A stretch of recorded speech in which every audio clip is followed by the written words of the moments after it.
আসসালামু আলাইকুম প্রিয় শিক্ষার্থীরা, তোমরা সবাই কেমন আছো? শুভ সন্ধ্যা।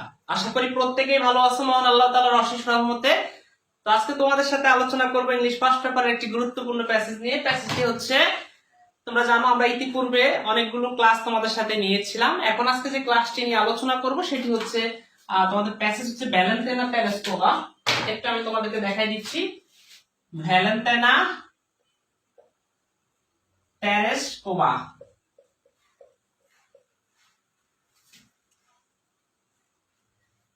তার আগে তোমরা একটু কষ্ট করে আমাকে জানিয়ে দাও আমার কথা স্পষ্টভাবে শুনতে পাচ্ছ কিনা, সাউন্ড ক্লিয়ার কিনা, সবকিছু ঠিকঠাক আছে কিনা। যদি সকল কিছু ঠিকঠাক থাকে আমিও ঠিক আছি, ক্লাসটি শুরু করে দিব। বেশিক্ষণ দেরি করব না, কারণ তোমরা অনেক দিনের ক্ষুধার্ত, তোমাদের এখন ক্ষুধা মিটিয়ে দিব। তোমরা অনেকদিন যাবত ধরে অপেক্ষায় আসো যে স্যার ক্লাস কবে থেকে আবার শুরু হবে, আমরা ক্লাস কবে থেকে আবারও শুরু করতে পারবো।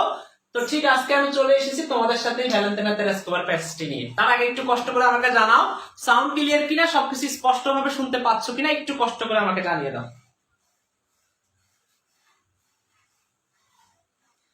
জি ওয়ালাইকুম আসসালাম। আমার কলেজের টুকরাগুলো আমাকে সালাম দেওয়া শুরু করছে। হ্যাঁ, অনেক ভালো লাগতেছে। জি ওয়ালাইকুম আসসালাম। জিয়াদ জুবাইর রয়েছে আমাদের সাথে, নুরুন্নেসা নাদিয়া রয়েছে আমাদের সাথে, রয়েছে জান্নাতুল ফেরদাউস লামিয়া, জিয়াদ জুবাইর, তানজিম হাসান সাইফুল, নুসরাত আলম, মিজানুর রহমান, তানজিম ইয়াসমিন, তানজু। তারপরে আমাদের ইশরাত জাহান, তার বাবার আইডিতে ইউজ করে। ওয়ালাইকুম আসসালাম। ঠিক আছে, আমি ভালো আছি আলহামদুলিল্লাহ। এমএসটি সুরাইয়া আসা, ওয়ালাইকুম আসসালাম। সানজিদা স্যার, সব ঠিকঠাক আছে, ধন্যবাদ তোমাদেরকে। মমিনুল পিয়াস রয়েছে আমাদের সাথে, নাহিদা সুলতানা, সানজিদা বৃষ্টি, নুসরাত আলম। জি ওকে, ঠিক আছে। সাদমান সাদিদ, আচ্ছা ঠিক আছে, অনেক অনেক ধন্যবাদ তোমাদেরকে। সাদিয়া মিম রয়েছে আমাদের সাথে। তানজিম আহমেদ সাইফুল, আলহামদুলিল্লাহ, তবে বেশি ভালো নাই।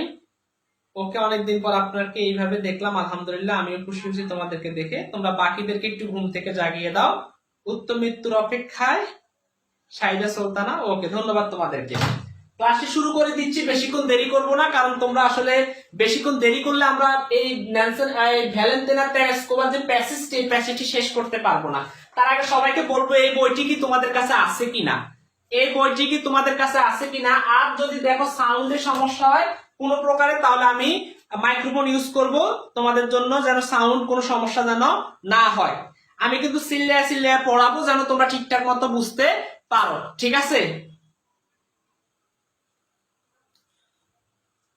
আমি একটু চেক করে দেখি তোমরা মাইক্রোফোনে যদি দেখি অবস্থা।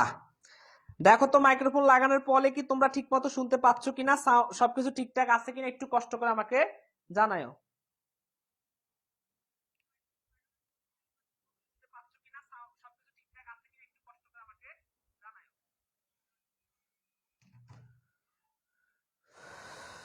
তাহমিনা মোল্লা, ওয়ালাইকুম আসসালাম। প্রিয় ছাত্রী আমার,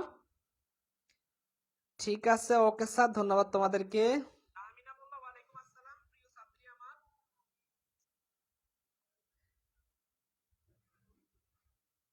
সাউন্ড কম শোনা যাচ্ছে, আগে ভালো ছিল। তাহলে আমি এটা খুলে ফেলি, কারণ আমার কণ্ঠটা একটু চেষ্টা করবো জোরে জোরে বলার জন্য, যাতে তোমরা বাকিরা শুনো। সবাই একটু খাতা কলম গুলো সামনে নাও, নেই ক্লাসে যেতে হবে। তো এই বইটা একটু চিনো কিনা সবাই একটু কষ্ট করে দেখো। এই বইটা কি তোমরা চিনো কিনা, আগে কখনো দেখছো কিনা এই বইটা? যদি দেখেই থাকো, চিনেই থাকো, কষ্ট করে এইভাবে পেজটা উল্টাইবা। এইভাবে পেজটা উল্টিয়ে কষ্ট করে তোমরা চলে যাইবা people or institution making history. এটা হলো প্রথম প্রথম যে অংশটা। তার আগে আমরা তোমাকে একটু বলে দিতে চাই উচ্চারণটা কি। এটার উচ্চারণটা কি একটু আমাদেরকে জানতে হবে। এটাকে আমরা সারা জীবনে বলে এসেছি হিস্টোরি। আসলে হিস্টোরি কেন হলো না, এটার উচ্চারণটা হবে হিস্ট্রি। অর্থাৎ কখনো আমাদেরকে খেয়াল রাখতে হবে হিস্ট্রি, অর্থাৎ টির পরে যদি ও হয় কোনো সেন্টেন্সের মধ্যে, সেটাকে একটু উজ্জ্ব করে দিতে হবে, উচ্চারণ হবে হিস্ট্রি, নট হিস্টোরি। আরেকটা কথা হচ্ছে, আমাদের আরেকটা বিষয় জানতে হবে, এল এর পরে এবং এফ এর পরে, এই দুইটার পরে, এল এর পরে এবং এফ এর পরে, এই দুইটার পরে টি এবং ডি থাকলে, টি, আমার কথাটা ভালো মতো শুনো, শুধু যে পড়াবো তা না, পড়ার পাশাপাশি কিছু শিখতে হবে তোমাদেরকে। আর আমি তো তোমাদেরকে শেখানোর জন্য আসি ক্লাসের মধ্যে। একটু দেখো, এল এর পরে অথবা এফ এর পরে টি বা ডি থাকলে, আমার সাথে বলো, একদম সুন্দর করে বলো, এল এর পরে অথবা এফ এর পরে টি বা ডি থাকলে এল বা এফ এর উচ্চারণ হয় না। কি হবে, এটা ডিসঅ্যাপিয়ার হবে, ভ্যানিশ হয়ে যাবে, উচ্চারণটা হবে না। তাইলে আমরা সারা জীবন কি উচ্চারণ করলাম, সফট। উচ্চারণটা কি করলাম, সফট। কিন্তু তুমি একটু খেয়াল করে দেখো, আমরা বলছি অ্যাপ এর পরে টি থাকলে, এই অ্যাপ বা এল এর পরে যদি টি থাকে তাহলে এটার উচ্চারণ হবে না। তাহলে এটার সারা জীবন তোমরা তো ভুল উচ্চারণ করছো, সফট। এই যে ভুল উচ্চারণ করছো সফট, সফট, এটার উচ্চারণটা কি হবে, কারণ টির উচ্চারণ তো হবে না, তাহলে এটার উচ্চারণ হবে সফট। উচ্চারণ কি হবে, সফট। খেয়াল করতে হবে তোমাকে, আমরা সারা জীবন যে ভুলগুলো করছি সেই ভুলগুলো আস্তে আস্তে শুধরাইতে হবে। তাহলে নট সফট, সফট, ঠিক আছে। আরেকটা দেখো, আমরা বলছি এল এর পরে যদি ডি থাকে তাহলে সেই ডির উচ্চারণ হবে না। তাহলে কি হবে, দেখো কোল্ড ওয়াটার, আমরা যেটাকে উচ্চারণ করি কোল্ড ওয়াটার, আসলে সেটা ওয়াটার না, ওয়াটার। উচ্চারণটা কি হবে, ওয়াটার। আরেক মানে আরেক উচ্চারণ শেষেরটা হয় না। আরেকটা হচ্ছে যেমন কোল্ড, তাহলে আমরা বলছি এল এর পরে যদি ডি থাকে তাহলে ডির উচ্চারণ হবে না, তাহলে আমরা ডিটা মুছে দেই, তাহলে কি হবে, কোল্ড ওয়াটার। তাহলে আমরা এটাকে কি বলবো, not cold, cold, not cold, কি হবে, কোল্ড, কারণ ডির উচ্চারণ তো হবে না, তাহলে কি হবে, কোল্ড ওয়াটার, কোল্ড ওয়াটার। এরপরটা হচ্ছে সফট, এটাকে আমরা সফট ড্রিঙ্ক বলি, কিন্তু উচ্চারণ কি হবে, সফট ড্রিঙ্ক, অর্থাৎ টি উচ্চারণ হবে না। তাইলে এইবার একটু খেয়াল করে দেখো, এই নতুন বিষয়টা কারা কারা জানছো, একটু কষ্ট করে কমেন্ট বক্সটা একটু হিট করে দাও।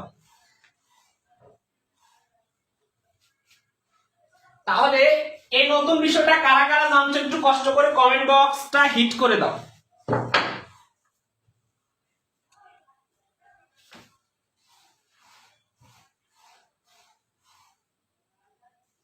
স্যার আমি স্যার ধন্যবাদ তোমাদেরকে, অনেকেই জেনে গেছো নতুন এই বিষয়টা। আমি স্যার, ওকে ধন্যবাদ। তাহলে আলোচ্য বিষয় হচ্ছে, আমি কিন্তু তোমাদের এমন ভাবে পড়াবো যেন ভার্সিটির জন্য কাজে লাগে ইংলিশটা। সাবাবাজি তো সবাই করতে পারে, কিন্তু আসলে সত্যিকার অর্থ কতটুকু শেখায় এটা হলো দেখার বিষয়। আলোচ্য বিষয় হচ্ছে ট্রু ওমেন্স। তো আমার যে ল্যাপটপটা রয়েছে, আমি এই ল্যাপটপটা থেকে তোমাদেরকে দেখাবো। একটু কষ্ট করে তোমরা তোমাদের যে বইটা রয়েছে সে বইটা একটু কষ্ট করে খুলে ফেলো।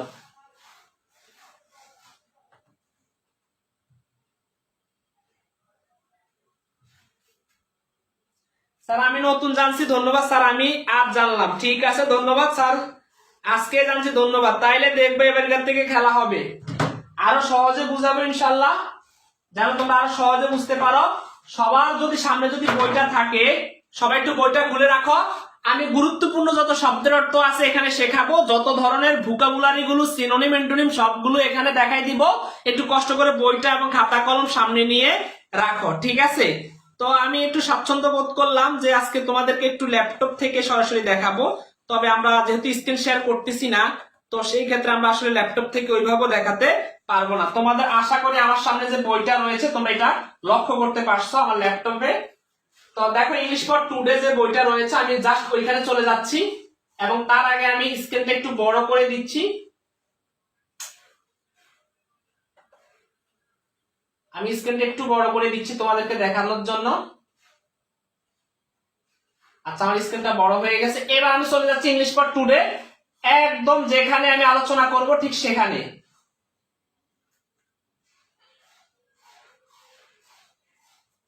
আমরা এখন যাকে দেখাবো তাকে একটু দেখো চিনতে পারো কিনা, কখনো কি তাকে তোমরা দেখছো কিনা, একটু মনোযোগ দাও। আমি যা শুধু চিত্রটা দেখানোর জন্য এতটুকু করতেছি। এই যে দেখো, এই হচ্ছে আমাদের প্রিয় যে ব্যক্তিটি যাকে নিয়ে আমরা আলোচনা করব, যিনি ইতিহাস সৃষ্টি করছেন, এনার নাম হচ্ছেন ভ্যালেন্টিনা তেরেস্কোভা। তোমরা একটু তাকে কষ্ট করে একটু দেখো, ভ্যালেন্টিনা তেরেস্কোভাকে তোমরা কি দেখতে পাচ্ছ কিনা। আমি একটু বড় করে দিচ্ছি, একটু দেখো, বইয়ের মধ্যে তোমাদের বই তো আছে ওনার পিকচারটা। ইনি হচ্ছেন ভ্যালেন্টিনা তেরেস্কোভা। সেই সময়ের ক্রাশ লেডি ছিলেন তিনি, তখনকার সময়ে ছেলেদের ক্রাশ ছিলেন এই ভ্যালেন্টিনা তেরেস্কোভা। সবাই ওনার জীবন বৃত্তান্ত যদি তোমরা জানো তাহলে বিস্তারিত বুঝবা উনি কেমন ছিলেন তখনকার। একটু চঞ্চল মনা ছিলেন এবং খুব ভালো প্রকৃতির একজন মেয়ে ছিলেন এই ভ্যালেন্টিনা তেরেস্কোভা। তার একটা ইচ্ছা ছিল, সে যদি আকাশে উঠতে পারতাম, যদি আকাশে নিজের মতো করে ঘুরতে পারতাম, সকল কিছু দেখতে পারতাম, এরকম তার মনের মধ্যে সবসময় একটা সদা কল্পনা তার মনের মধ্যে বেশি বেড়াতো। সে সবসময় এই ধরনের কাজই করত এবং খুব চঞ্চল ছিল। ছোটবেলা থেকেই পড়াশোনার প্রতি ওইভাবে তিনি আকর্ষণ সৃষ্টি না করলেও পরবর্তীতে সেটা করেছেন, কিন্তু ছোটবেলা থেকে তার ইচ্ছে ছিল স্কাই ডাইভিং করা। স্কাই ডাইভিং মানে আকাশে ওড়া, হইতে পারে স্কাই ডাইভিং মানে তোমরা যেটা জানো একদম বড় করে প্যারাশুটিং যেটাকে বলি, এই প্যারাশুটিং এর মধ্যে ঝুলে থাকা, সমুদ্র দেখা, ইচ্ছে মতো একটা কল্পনার মতো না। যারা কক্সবাজার থাকো, এই প্যারাশুটিং নেয়, 1 ঘন্টার জন্য টাকা নেয়, এই প্যারাশুটিং নিয়ে সকল কিছু ঘুরিয়ে আনে, এটা হচ্ছে একটা প্যারাশুটিং। তো এই ইনারও একটু মনের মধ্যে চিন্তা জাগলেন যে আমি একটু চেষ্টা করবো একটু প্যারাশুটিং করার জন্য, একটু আকাশে ওড়ার জন্য, আকাশটাকে একটু দেখবো। হ্যাঁ, মানে আকাশটা কেমন, বা এটার উপরে যদি আমি একটু কষ্ট করে ইয়ে করতে পারি, একটু দৌড়াইতে পারি, দৌড়ানো না মানে একটু ঘুরতে পারি, এই ধরনের চিন্তা ভাবনা আমাদের এই ভ্যালেন্তিনা তেরেস্কোভা মনের মধ্যে নিয়ে আসলেন। এবার এই ভ্যালেন্তিনা তেরেস্কোভা তোমরা একটু সামনে রাখো, আমি তার সম্পর্কে হালকা একটু ধারণা দিছি। এবার বিস্তারিত জানবো, কারণ কেন তিনি ইতিহাস সৃষ্টি করছেন, কেন তিনি ইতিহাস সৃষ্টির সাথে জড়িত ছিলেন, বা ইতিহাস সৃষ্টির তাকে কেন এইখানে আনা হয়েছে, আমরা এখন সেটা জানবো। একটু কষ্ট করে তোমরা দেখো, মনোযোগ দিয়ে দেখো। আচ্ছা, আমার কাছে গরম লাগতেছে, আমি একটু ফ্যান ডাউন করে দেই।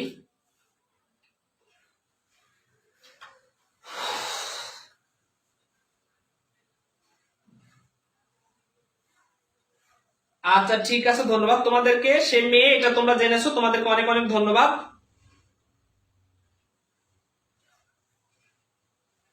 আচ্ছা ঠিক আছে, okay sir,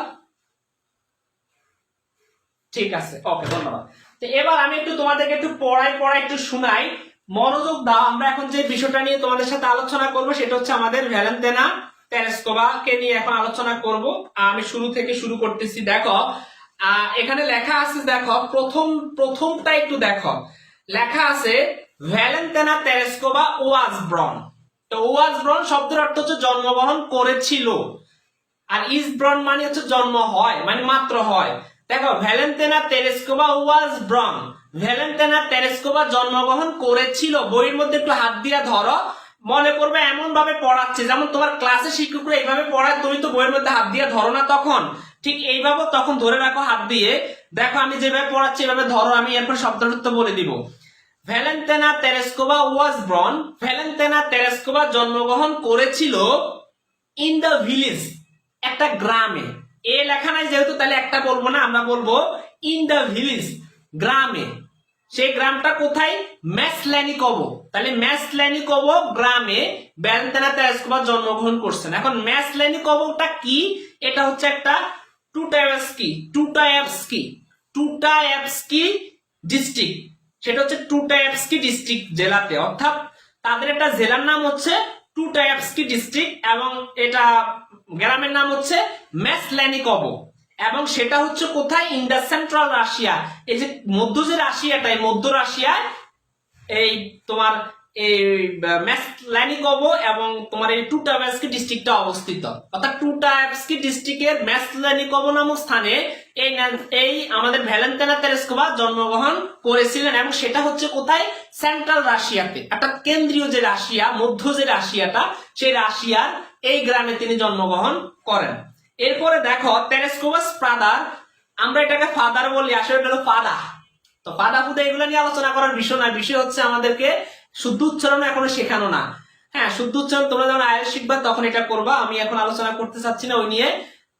Valentina Tereshkova's father was a tractor driver, তিনি হচ্ছেন একজন ট্র্যাক্টর ড্রাইভার। তো তোমরা ট্র্যাক্টর জানো তো, হাল চাষ করে ট্র্যাক্টর দিয়ে, তো তিনি ছিলেন একজন ট্র্যাক্টর ড্রাইভার ছিলেন, অর্থাৎ একদম মধ্যবিত্ত পরিবারের একটা মেয়ে ছিলেন এই ভ্যালেন্তিনা তেরেস্কোভা। বাবা ছিলেন একজন ট্র্যাক্টর ড্রাইভার, এটা বললাম। And her mother worked in a textile plant, এবং তার মা ওয়ার্ক মানে কাজ করতো, তাহলে ওয়ার্কড যেহেতু লেখা আছে কাজ করতো, যদি বলে হার মাদার ওয়ার্কস তার মানে তার মা কাজ করে, আর যেহেতু লেখা আছে ওয়ার্ক অর্থাৎ ইডি লেখা আছে তাহলে হবে কাজ করতো। কোথায়? ইন দ্য টেক্সটাইল প্ল্যান্ট, একটা টেক্সটাইল কারখানাতে, একটা টেক্সটাইল কারখানাতে। এখানে আমরা বলতে পারি টেক্সটাইল, তো টেক্সটাইলে ধরতে পারি অর্থাৎ বুনন আর কি, বুনন। আর প্ল্যান্ট মানে এখানে শিল্প বা কারখানা, দুটা থেকে একটা বলতে পারি। তাহলে আমরা বলতে পারি টেক্সটাইল প্ল্যান্ট মানে হচ্ছে বুনন কারখানা, অথবা আমরা বলতে পারি বুনন শিল্পতে সে কাজ করতে। এখন বুনন শিল্পটা কি, এটা অনেকে আমাকে বলতে পারে যে স্যার বুনন শিল্পটা কি, মানে বিভিন্ন ধরনের এখানে জিনিসপত্র উৎপাদন করে, এরকম হতে পারে বুনন শিল্পটা। এরপরে দেখো তেরেস্কোভা বিগান স্কুল ইন 1945। ভ্যালেন্তেনা শুরু করেছিলেন স্কুল জীবনটা কততে? 1945 সালে এট দ্য এজ অফ 8, 8 বছর বয়সে। অবস্থাটা দেখছো নি? আমাদের এই ভ্যালেন্তেনা তেরেস্কোভা 8 বছর বয়সে পড়াশোনা শুরু করলেন। আর আমাদের বাচ্চাদেরকে ছোট হইলেই বলে এই মাদ্রাসায় পাঠাই দাও, এই স্কুলে পাঠাই দাও, এই করো সেই করো। কিন্তু আমাদের এই যা কথা বলতেছি, ভ্যালেন্তেনা তেরেস্কোভা এমন একজন মহিলা ছিলেন, সে 8 বছর বয়সে মাত্র স্টাডি শুরু করলেন। অবস্থা তোমরা দেখছো? তো যাই হোক, কিন্তু লেফট স্কুল ইন 1953, অর্থাৎ আবার 1953 সালে তিনি স্কুল জীবন আবার ত্যাগ করলেন। দেখছো, 8 বছর বয়সে সেই স্কুলে ভর্তি হয়েছেন এবং সেই স্কুল জীবনও ত্যাগ করলেন 1953 সালে। এন্ড কন্টিনিউড, এবং চালিয়ে গিয়েছিলেন। কন্টিনিউ মানে চালিয়ে যাওয়া, এবং কন্টিনিউড অর্থাৎ চালিয়ে গিয়েছিল হার এডুকেশন। হার আমরা বলি এডুকেশন, আসলে উচ্চারণটা হবে এডুকেশন। এডুকেশন অর্থাৎ ডির উচ্চারণ এখানে জের মতো করে হবে, অর্থাৎ এডুকেশন। তো সে কি করলো? সে তার শিক্ষা চালিয়ে গেল। কিভাবে? সে তার শিক্ষা চালিয়ে গেল থ্রো ডিস্টেন্স লার্নিং। থ্রো মানে হচ্ছে মধ্য আর কি, আর ডিস্টেন্স লার্নিং মানে হচ্ছে দূরশিক্ষণের মাধ্যমে আর কি, বা মধ্য দিয়ে সে তার পড়াশোনাটা চালিয়ে গেল। ডিস্টেন্স লার্নিং মানে হচ্ছে দূরশিক্ষণ, লার্নিং মানে হচ্ছে শেখা, আর ডিস্টেন্স মানে হচ্ছে দূরশিক্ষণ। আমার তো তোমরা ক্যামেরার সামনে দেখতেছো, আমি ক্যামেরার সামনে থেকে তোমাদেরকে পড়াচ্ছি, আর তোমরা ওইখান থেকে সেটা নিয়ে নিচ্ছ, দেখে দেখে সুন্দর মতো খাতার মধ্যে দাগাচ্ছ, বইয়ের উপর দিয়ে লিখতেছো আমি কোন ভোকাবুলারিটা কোনটার সাথে কোনটা বলতেছি। আমি একটু পরে সবগুলো ভোকাবুলারি নিয়ে একসাথে আলোচনা করব, কোনটার অর্থ কি। যদি না জানো কোনো সমস্যা নাই, আমি তো আছি, তোমাদেরকে মনোযোগ দাও। কমেন্ট এখন করবা না, কমেন্ট আমি যখন বলবো তখন তোমরা কমেন্ট করবা, ঠিক আছে? আচ্ছা, আশা করি এটা তোমরা বুঝছো। আমি এখন যেভাবে তোমাদেরকে পড়াচ্ছি এটি হলো ডিস্টেন্স লার্নিং, মানে দূরশিক্ষার মাধ্যমে। তখনকার সময় তো আর এটা ছিল না, তখন হলো মোবাইলটা মানে হচ্ছে টেলিফোনের মাধ্যমে তারা কি এইভাবে পড়াটা শিখতো। যাই হোক, এটা তো আমরা বলছিলাম শি বিকেম ইন্টারেস্টেড, সে হয়েছিল আগ্রহী। ইন্টারেস্টেড মানে হচ্ছে আগ্রহী, আর বিকেম অর্থ হওয়া। অর্থাৎ দেখো বিকেম অর্থ হয়েছিল আর কি। সে হয়েছিল ইন্টারেস্টেড মানে আগ্রহী হয়েছিল কিসে? ইন প্যারাশুটিং এর প্রতি। খেয়াল করছো? তার পড়াশোনা তার কাছে একদম ভালো লাগে না। পড়াশোনা করে কয়জনে কি করছে? আমি আকাশে উড়বো এটাই ভালো, আমি আকাশের মধ্যে প্যারাশুটিং করবো, স্কাই ডাইভিং করবো, এটাই ভালো। কিসের পড়াশোনা? আবার পড়াশোনার কথা বলে আমাকে। পড়তাম না, পড়াশোনা করতাম না, তার শুধু একটা আগ্রহ, আমি একটু আকাশে উড়বো, একটু স্কাই ডাইভিং করবো, আকাশের মধ্যে উঠতে একটু ভালো লাগে। তো যাই হোক, আমি তোমাদেরকে নিয়ে আকাশে যাবো এক সময়। আমি সবাই তো চাঁদের মাটিতে জায়গা সম্পত্তি সব কিনে ফেলছে, আমি আমারটা পাই কিনে, এটা নিয়ে সন্দেহ। তো যাই হোক, চাঁদের মাটিতে জায়গা কিনতে পারলে তোমাদেরকে আমি ইনভাইট করবো, তোমরা আসিও। তো যাই হোক, এখন এরও একটা ইচ্ছে আছে কি স্কাই ডাইভিং করা। আচ্ছা ঠিক আছে, করবে। তো এটা কখন থেকে? ফ্রম এ ইয়ং এজ, অল্প বয়স থেকে, একদম অল্প বয়স থেকে তার ইচ্ছা স্কাই ডাইভিং করা। স্কাই ডাইভিং করবো, আকাশে উড়বো, এটাই ভালো। হ্যাঁ, and train in sky diving, এবং দেখো এবং ট্রেন্ড প্রশিক্ষণ নেয় ইন স্কাই ডাইভিং। সে স্কাই ডাইভিং এর উপর প্রশিক্ষণও নেয়। ছোটবেলা থেকে তার ইচ্ছা ছিল আকাশে উড়বে, কিন্তু এরপরে সেটার উপরে কি একটা প্রশিক্ষণও নেয়। হ্যাঁ, আমি এটার উপর একটা প্রশিক্ষণ নিব, কারণ আমার নিতে হবে, আমাকে যে করে হোক পারতে হবে। দেখো, একটা মেয়ে হয়ে জীবনটা কতটাই কল্পনার মধ্যে রাখতে পারে যে আমার এরকম একটা বিষয় হবে, এরকম একটা, আমি বড় হয়ে এরকম একটা কিছু করব। ছোটবেলা থেকে আমি তোমাদেরকে একটা কথা বলি, আমাদের মনের সাথে যদি কখনো মন মিলে যায়, কি হবে আর এখানে সমাজ কি হবে বিভেদ দিয়ে, কি হবে আমাদের দালান অট্টালিকা দিয়ে, কি হবে আমি গরিব তুমি ধনী দিয়ে, বা তুমি ধনী আমি গরিব দিয়ে, কি হবে? এটা কিছুই হবে না। মনের সাথে মনটা যখন মিলে যায়, তখনই সবার সবকিছু সহজ হয়ে যায়। হোক সমাজের ভয়, হোক এখানে মানে গ্রাম্য লোকের ভয়, হোক সেটা কারো না কারো ভয়, কিন্তু ভয়টাকে কখনো তোমরা এইভাবে দেখতে হবে না। যদি তোমার মনোবলটা, যদি তোমার আত্মবিশ্বাসটা থাকে, তাহলে ভয় কোনো কারণ নাই। আর আমাদের এখানে তোমাদেরকে কাউকে যদি বলি একটু আকাশে একটু উড়ো, তো বলবো স্যার আপনি কি চান আমার হাত পা ভেঙে যাইতো? কি দরকার আছে? আমি যদি এখানে প্যারাশুটিং করি, স্যার যদি এগুলো ছিঁড়ে পড়ে, তাহলে আমি জীবনের শেষ, দরকার নাই এরকম করার। এবার দেখো, এই মেয়েটাই চিন্তা করে, ছোটবেলা থেকে চিন্তা করতেছে যে সে আকাশে উড়বে, স্কাই ডাইভিং করবে, এটা নিয়ে তার একটা আকাঙ্ক্ষা ছিল, একটা আগ্রহী ছিল। এরপরে সে কি করলো? সে সে ট্রেনিং করলো, তো অবশ্যই এটা জানো, স্কাই ডাইভিং এর উপরে সে একটা ট্রেনিং করলো। কোথা থেকে? এট দা লোকাল অ্যারো ক্লাব, একটা স্থানীয় অ্যারো ক্লাব থেকে। অ্যারো ক্লাব মানে হচ্ছে যেখানে এটার উপরে ট্রেনিং দেওয়া হয় আর কি, সেখান থেকে সে একটা কি করলো, একটা ট্রেনিং নিল। and making her first jump, তার প্রথম লাফটি দিয়েছিল at age 22 on 21 May 1959, 1969 সালের 21শে মেতে, কত মে, হ্যাঁ 21শে মে, 22 বছর বয়সে সে প্রথম লাফ দেয়। এই লাফ মানে তোমার উপরের তলা থেকে নিচের তলা লাফ না, এই লাফ মানে হচ্ছে প্যারাশুটিং করা। সে তার যখন 22 বছর হয়েছিল তখন সে ফার্স্ট জাম্পিং করে, ফার্স্ট সে প্যারাশুটিং এর উপরে লাফ দেয়, মানে আকাশে উড়ার জন্য একটা চিন্তা করে প্রথম 22 বছর বয়সে। হ্যাঁ মানে আস্তে আস্তে করতেছে, শিখতেছে আর কি, একটু সাহস নিচ্ছে মনের মধ্যে আর কি। এরপর আমি তোমাদেরকে বলি এট দ্য টাইম, সেই সময়ে শি ওয়াজ এমপ্লয়েড, তিনি কাজ করতেন। এখানে এমপ্লয়েড মানে নিযুক্ত না, এখানে এমপ্লয়েড মিন্স হচ্ছে ওয়ার্ক। এমপ্লয়েড মিন্স কি, ওয়ার্ক, মানে কাজ করতো আর কি। কৃষি কাজ করতো এজ এ টেক্সটাইল ওয়ার্কার। যেহেতু পড়াশোনা ছেড়ে দিছি, আমার কি করবে, কাজ করেই তো খাইতে হবে। এখন সে এজ এ টেক্সটাইল ওয়ার্কার, একজন টেক্সটাইল কর্মী হিসাবে, কোথা থেকে, ইন এ লোকাল ফ্যাক্টরি, স্থানীয় একটা লোকাল ফ্যাক্টরি থেকে সে একজন টেক্সটাইল কর্মী হিসাবে এখন সে কাজ করে। আর এই কাজ করার মধ্য দিয়ে সে কি করলো, প্রথম লাভ তেরেকানাম বলে সে লাভটা দিয়ে দিল, একদম লাভ দিয়ে দিল, সে স্কাই ডাইভিং করলো।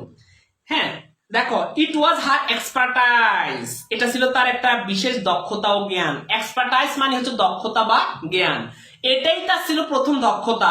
আমি এখানে পড়াইতে না, আস্তে আস্তে তোমাদেরকে শেখাচ্ছি। প্রথম আমি যখন এই স্টাইলে আসছি, এখানে আসার পরে আমি দেখলাম আমার ভয় করতেছে, কথা বলতে পারতেছি না, কথা আটকে যাচ্ছে, গলা শুকিয়ে যাচ্ছে।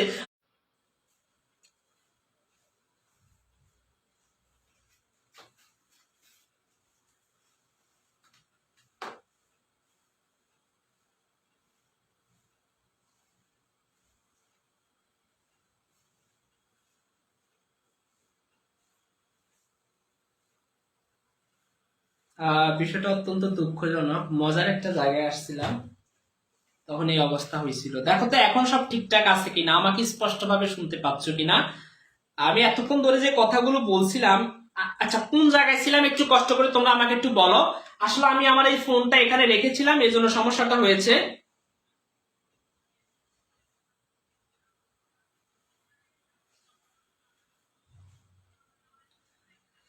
কষ্ট করে আমাকে একটু বলো আমি কোথায় ছিলাম, কোন জায়গাতে পড়াইছিলাম, একটু কষ্ট করে আমাকে বলো, লাইনটাকে জাস্ট একটু বলে দাও।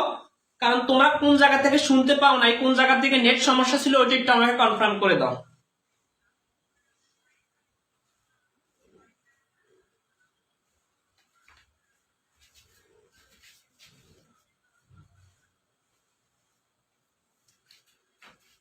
কোন জায়গায় ছিলাম আমি, একটু সেটা একটু কষ্ট করে আমাকে জানিয়ে দাও তোমরা।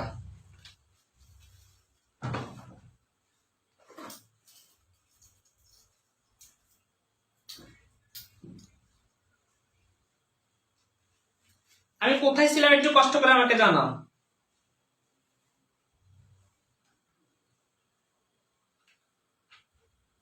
ও তাহলে আচ্ছা ঠিক আছে, তাহলে আমরা পাইলাম যে সে কাজ করতো লোকাল ফ্যাক্টরিতে। ইট ওয়াজ হার এক্সপার্টাইজ, এটা ছিল তার বিশেষ জ্ঞান বা দক্ষতা। এর মাঝখান দিয়ে অনেক কথা বলছি, এই যে এটা ছিল তার একটা দক্ষতা, এর মাঝখান দিয়ে আমি আসলে ক্যামেরায় না তাকিয়ে অনেকগুলো কথা বলে ফেলছি, খুব গুরুত্বপূর্ণ কথা। এই কথাগুলো এখন আবার রিপিট করতে গেলে দেরি হয়ে যাবে। যাই হোক, আমি এবার বলে দিচ্ছি, লোকাল ফ্যাক্টরিতে একজন স্কাই ডাইভিং হিসাবে তোমরা তো জানো সে একটা দক্ষতা অর্জন করলো, দ্যাট যেটা লিড টু, যেটা তাকে, যার ফলে, লিড টু মানে হচ্ছে যার ফলে, বা যেটা তাকে ঠেলে দিয়েছিল বা সামনের দিকে এগিয়ে নিয়েছিল, হার সিলেকশন অ্যাজ এ কসমোনট। উচ্চারণটা কি, কসমোনট। কসমোনট মানে হচ্ছে নভোচারী। কসমোনট মানে কি, নভোচারী, যেটা তাকে একজন নভোচারী হিসাবে সামনের দিকে ঠেলে দিয়েছিল। তাহলে আশা করি এইটুকু পর্যন্ত তোমরা ভালো মতো বুঝছো। এবার আমি তোমাদেরকে বলি, খাতা যাদের আছে, কলম যাদের আছে সামনে, তোমরা একটু কষ্ট করে কিছু ভোকাবুলারি লিখে নাও। স্যারের প্রথম পৃষ্ঠা থেকে আবার তোমাদেরকে কিছু ভোকাবুলারি বলি, যেগুলো তোমাদের জন্য খুব গুরুত্বপূর্ণ একটা বিষয়। একটু কষ্ট করে তোমরা লিখে রাখো ভোকাবুলারি গুলো। আমি এরপরে এগুলো যে সিনোনিম অ্যান্টোনিম সেগুলো লেখাবো। দেখো, প্রথম ভোকাবুলারিটা লেখো তোমরা, সেন্ট্রাল। সেন্ট্রাল বইয়ের মধ্যে দাগাও, সেন্ট্রাল মধ্য বা কেন্দ্র, সেন্ট্রাল মধ্য বা কেন্দ্র। টেক্সটাইল প্লান্ট, টেক্সটাইল কারখানা। টেক্সটাইল প্লান্ট মানে কি, বুনন শিল্প, বা আমরা লিখতে পারি টেক্সটাইল কারখানা। আশা করি লিখে রাখছো। বিগেইন শুরু করা, বিগেইন শুরু করা। লিভ ত্যাগ করা, আমি একটু লিখে দেই, না লিখলে হবে না, কারণ তোমরা ছোট মানুষ, অনেক কিছু জানবা না। আমি একটু লিখে দিচ্ছি, না লিখলেও হবে না। আমি এখানে একটু তোমাদেরকে লিখে দিচ্ছি, তোমরা একটু দেখো। সেটা হচ্ছে ঠিক, আমি বলে দেই, কন্টিনিউত চালিয়ে যাওয়া, লিবত ত্যাগ করা, ডিস্টেন্স লার্নিং, দূরশিক্ষণ পদ্ধতি, ডিস্টেন্স লার্নিং।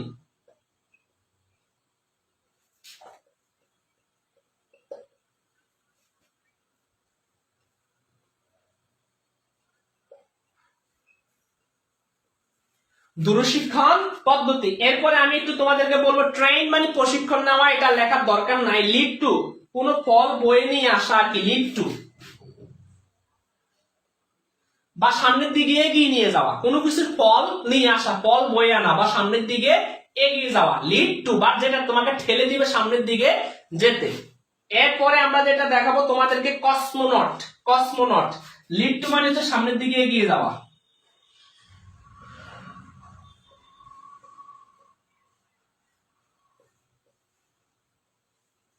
এরপরে আমরা যেটা দেখাবো সেটা হচ্ছে কসমোনট। কস বানানটা আমি একটু দেখি, কস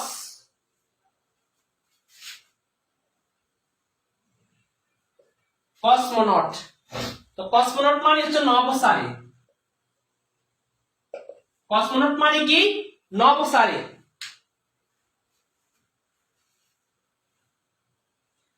তোমরা যেহেতু ছোট মানুষ, আমি তোমাদেরকে লিখে দিচ্ছি। এরপরে আমি একটু তোমাদেরকে বলি, এক্সপার্টাইজ, কোন বিশেষ জ্ঞান বা দক্ষতা। লিখো এক্সপার্টাইজ, কোন বিশেষ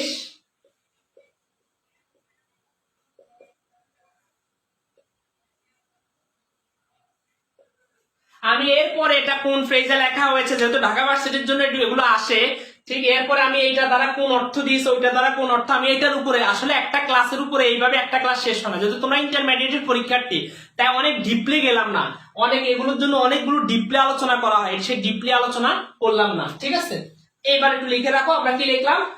কসমোনট মানে হচ্ছে কি নভোচারী, ডিস্টেন্স লার্নিং মানে হচ্ছে কি দূরশিক্ষণ পদ্ধতি।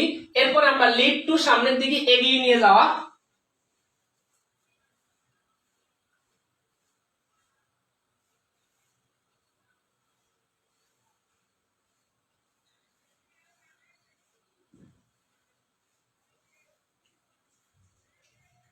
আশা করি তোমরা বুঝছো।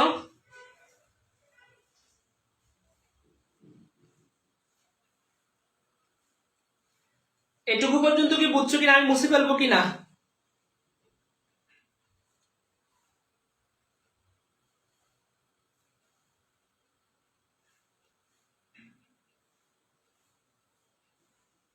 এটুকু পর্যন্ত তোমরা বুঝছো কিনা, আমি মুছে ফেলবো কিনা?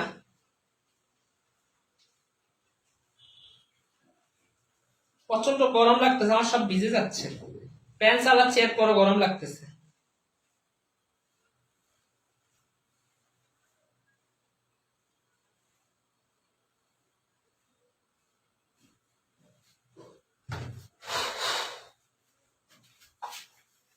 আমি এরপরে এগুলোর যে সিনোনিম অ্যান্টোনিম গুলো প্রয়োজনে ফিক্সার তুলে দিয়ে দিব, তোমরা দেখতে পারো। আসলে সবগুলো নিয়ে আলোচনা করতে গেলে ক্লাস অনেক লম্বা হয়ে যায়। এরপরে আমরা পরবর্তীতে চলে আসি। দেখো, আফটার দ্য ফ্লাইট, উড্ডয়নের পর, আফটার অর্থ পরে, দ্য ফ্লাইট, ফ্লাইট অর্থ হচ্ছে উড্ডয়ন। আমি জানি না তোমরা কি আটকে যাচ্ছি কিনা, সবাই বুঝতে পারো কিনা। ওকে, দেখো, আফটার দ্য ফ্লাইট, উড্ডয়নের পরে, of Yuri Gagarin. Who is Yuri Gagarin? The first human being to travel to outer space in 1961.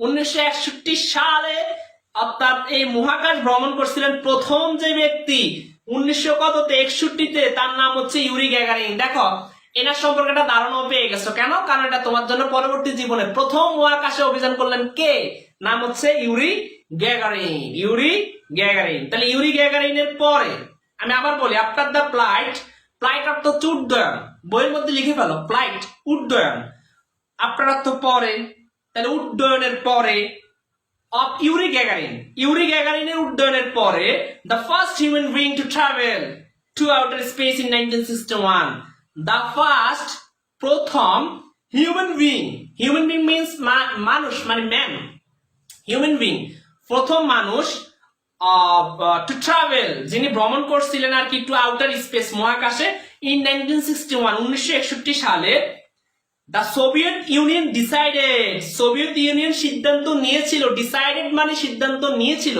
R decide সিদ্ধান্ত নেওয়া, হ্যাঁ আমাকে সিদ্ধান্ত নিতে হয়েছিল, আই হ্যাড টু ডিসাইড, আমাকে নিতে হয়েছিল, আই হ্যাড টু ডিসাইড।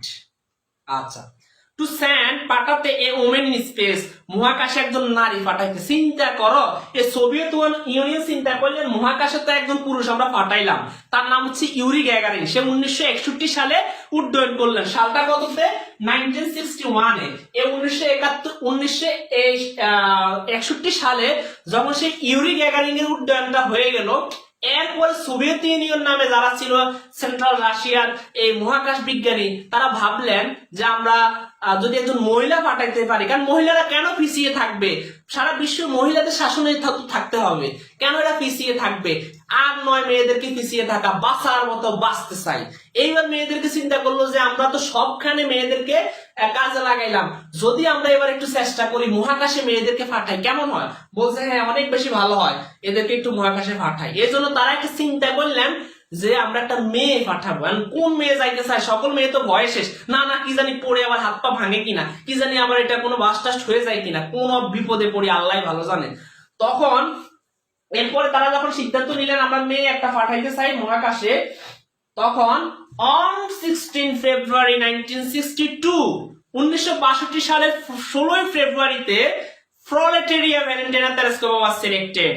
একজন শ্রমিক হিসেবে ভ্যালেন্টিনা তেরেস্কোভা সিলেক্টেড হয়েছিল। চিন্তা করো, ফর দিস প্রজেক্ট, এই প্রজেক্টের জন্য, from among more than 400 application, এই যে 400 জনের অধিক, 400 কিন্তু বলছে, মোর দ্যান তার চেয়েও বেশি হতে পারে, 400 জনের বেশি আবেদন করছে। কতজন? আমার কথা শুনুন, আবেদন করছে কতজন? 400 জন। আমরা একটু সারা দেশে ঘুরতে যাই, আমরা একটু ঘুরতে চেষ্টা করব, যদি আমরা পাই আর কি, মনে করো জবের মতো আর কি, জব হলো একটা আবেদন করে মনে করো 1 লক্ষ মানুষ, ঢাকা বিশ্ববিদ্যালয়ের সিটের মতো, ঢাকা বিশ্ববিদ্যালয়ের সিট মনে করো মানবিকের জন্য 2300 সম্ভবত 2360টি সিট রয়েছে বর্তমানে, কিন্তু আবেদন করে 1 লক্ষের উপরে, তাহলে আমরা সবাই সুযোগ দিব কেমনে? এখানে আবেদন করছে 400 জনের, মানে মোর 400 এর উপরে, প্লাস 400 না তার চেয়েও বেশি আবেদন করছে প্রলেটেরিয়া থেকে। এখন হোয়াট ইজ প্রলেটেরিয়া? প্রলেটেরিয়া মানে হচ্ছে শ্রমিক সম্প্রদায়, এটার বাংলা কি? শ্রমিক সম্প্রদায় বা শ্রমজীবী, প্রলেটেরিয়া। আমি দেখি বানানটা ঠিক আছে কিনা, প্রলেটেরিয়া, এটার অর্থ হচ্ছে শ্রমজীবী। শ্রমজীবী বা কর্মজীবী যারা রয়েছে, এই তাদের মধ্য থেকে, আচ্ছা দেখো, প্রলেটেরিয়া মানে শ্রমজীবী, সে ছিল একজন শ্রমজীবী, এটা সবাই জানো, কারণ আমাদের এই যিনি প্রিয় ব্যক্তি এই ভ্যালেন্টিনা তেরেস্কোভা একজন শ্রমজীবী ছিলেন। আমি তোমাদেরকে একটু আগে ধারণা দিলাম, সে একটা শ্রমিক হিসেবে কাজ করতে একটা টেক্সটাইল শিল্পে। এদের থেকে টোটাল 400 জন আবেদন করছিল, যে যখন সোভিয়েত ইউনিয়ন ডিসাইড করলেন যে আমরা তোমার আউটার স্পেসে, অর্থাৎ আমরা একটা মহাকাশে একজন নভোচারী পাঠাবো, সে মহাকাশ ভ্রমণ করবে, আমরা তার সকল কিছু বহন করব। এর মধ্য থেকে আমাদের এই 400 জন যখন আবেদন করলেন, এর মধ্য থেকে সিলেক্ট হয়ে গেলেন কে? এই ভ্যালেন্টিনা তেরেস্কোভা, সে সিলেক্ট হয়ে গেছে। তো সিলেক্ট হওয়ার পরে এবার আমি দেখি এই যে একটা প্রজেক্ট, সেই প্রজেক্টের জন্য সে সিলেক্ট হয়ে গেছে। এবার দেখি কি হয়েছিল, তেরেস্কোভা হ্যাড টু আন্ডারগো, তেরেস্কোভাকে অবশ্যই অভিজ্ঞতা অর্জন করতে হয়েছিল। এখানে আমরা জানি have to, I had to eat, আমাকে খেতে হয়েছিল, হ্যাঁ, হি হ্যাড টু গো, তাকে যেতে হয়েছিল, তারপরে আমাদের এই যে Valentina Tereshkova had to undergo মানে হচ্ছে অভিজ্ঞতা অর্জন করা, তাকে অভিজ্ঞতা অর্জন করতে হয়েছিল। হেড টু মানে হচ্ছে অতীতে কোনো কিছু হয়েছিল, তাকে অভিজ্ঞতা অর্জন করতে হয়েছিল। a series of training, কিছু সংখ্যক ট্রেনিং এর, সেই ট্রেনিং গুলো কি কি? দ্যাট ইনক্লুডেড, যার মধ্যে অন্তর্ভুক্ত ছিল ওয়েটলেস ফ্লাইট, ওজনহীন উড্ডয়ন। ওয়েটলেস ফ্লাইট, ওজনহীন উড্ডয়ন মানে ওজন ছাড়া উঠতে হবে। আমরা তো ওজন দিয়ে কোথাও উঠতে পারি না, আমরা পানিতে পড়লে কি, পানিতে আমরা কি দৌড়াদৌড়ি করতে পারি? ঠাস করে পড়ে যায় নিচের মধ্যে। পানিতে যখন আমরা হাঁটাহাঁটি করতে চেষ্টা করবো, পারবো না, আমরা উপর থেকে লাফ দিলে নিচে পড়ে যাবো পানির। এরকম ওজনহীন একটা উড্ডয়ন করতে হয়, কারণ যখন রকেট গুলো বা তোমাদের কোনো কারণে স্যাটেলাইট নষ্ট হয় উপরে মহাকাশে, তখন সবাই ওজনহীন উড্ডয়ন করে কিন্তু সেখানে ঠিকঠাক করে, বেশি বেশি ঠিক করতে হবে। মানে হালকা ফানির মতো, মানুষ ফানিতে যেভাবে বেশি বেশি কাজ করে ঠিক ওখানে একটু হালকা ওজনহীন উড্ডয়ন করতে হয়। তো এই একটা ছিল পরীক্ষা। তাহলে প্রথম পরীক্ষা নিচে আন্ডারলাইন করো, তার প্রথম পরীক্ষাটা 1 নাম্বার দিয়ে লেখো তার কি কি, এটা তোমাদের ফ্লো চার্টের জন্য আসে যে তার কি কি অভিজ্ঞতা অর্জন করতে হয়েছিল। প্রথম দেখো ওয়েটলেস ফ্লাইট, মানে ওজনহীন উড্ডয়ন, এটা 1 নাম্বার দিয়ে লিখে রাখো। দ্বিতীয়টা লিখে রাখো isolation test. What is isolation? আইসোলেশনের শব্দের সাথে আমরা ইদানিং পরিচিত হয়েছি করোনা ভাইরাস আসার কারণে। আইসোলেশন মানে বিচ্ছিন্নকরণ, বিচ্ছিন্নকরণ টেস্ট, বিচ্ছিন্নকরণ যে পরীক্ষাটা, সেই পরীক্ষাটা তাকে সম্মুখীন হয়েছিল। এখন স্যার আইসোলেশনের মধ্যে তাকে কেন রাখা হয়েছিল? তাকে রাখার একটাই কারণ ছিল, মেইনলি সমস্যাটা হচ্ছে সে তো একা একা থাকবে। আমি একা একা কোথায় থাকবো? মহাকাশে উড়বো, রকেটের ভিতরে থাকবো, ভয় পাই কিনা আল্লাহ জানে। বাসার মধ্যে অনেকে একা একা ঘুমায় না, কি জানি আল্লাহ জানে কোন জানালা দিয়ে আমার হাত দিয়ে ধরে নিয়ে যায় কিনা, আল্লাহ জানে জানালা দিয়ে কেউ কিছু দিয়ে আমাকে আবার নিয়ে যায় কিনা। হ্যাঁ, অনেকে বাসা থেকে বের হয় না, বাসা থেকে অনেকে ওয়াশ মানে যেটা ওয়াশ করার জন্য সে এটার জন্য বের হয় না, এত ভয় এত ভয় এদের মধ্যে। তো আমাদের এই আইসোলেশন টেস্ট অবশ্যই ভ্যালেন্টাইনা স্কোয়ারে করতেই হবে, না করে তো উপায় নেই। কেন করতে হবে? কারণ এটা করার একটাই কারণ হচ্ছে আমাদের এই ভ্যালেন্টাইনা স্কোয়ার কিন্তু একা যেহেতু যাবে, তার একটু আলাদা একাকি থাকার একটা পরীক্ষা করতে হবে। এরপরে হচ্ছে তোমার আর ওয়েটলেস মানে হচ্ছে ওজনহীন উড্ডয়ন বা বারহীন উড্ডয়ন, এটা তোমরা জানো। এরপরে বিচ্ছিন্নকরণ পরীক্ষা তাকে করা হয়েছিল। এরপরে যে পরীক্ষাটা তাকে করা হয়েছিল সেটা হলো সেন্ট্রিফিউজ টেস্ট, একটা কেন্দ্রাতিক পরীক্ষা। সেন্ট্রিফিউজ টেস্ট মানে হচ্ছে একটা কেন্দ্রাতিক পরীক্ষা। এটা কি স্যার? এটার মানে হচ্ছে এই যে সে কেন্দ্রে কেন্দ্রে ঘুরবে, সে কোন কেন্দ্র থেকে কোন কেন্দ্রে যাবে, এই যে মহাকাশে, এটার একটা অভিজ্ঞতা অর্জন করার জন্য তাকে এই টেস্টটা করানো হয়েছে। এরপরে দেখো 120 প্যারাশুট জাম্প, তাকে 120 বার লাফ দিতে হয়েছিল, প্যারাশুটিং জাম্প করতে হয়েছিল, মানে এটাও তার একটা অভিজ্ঞতা অর্জন করছে সে।